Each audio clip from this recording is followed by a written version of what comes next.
আমাদের মায়া কান্নার গাজাবাসীর কোনো প্রয়োজন নাই।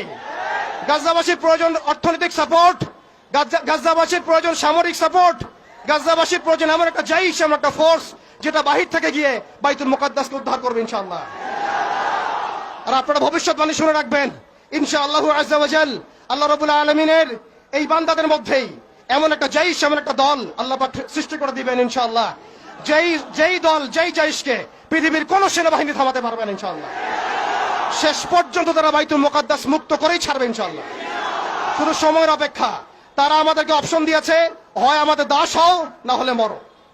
শেষ কথা, তারা আমাদেরকে অপশন দিয়ে দিয়েছে, হয় আমরা তাদের দাসত্ব করব না হলে মরবো। আমরাও বলে দিচ্ছি, আমরা দাসত্ব করব না, আমরা হয় শহীদ হব অথবা স্বাধীনতায় ছিনিয়ে নিয়ে আসবো ইনশাআল্লাহ।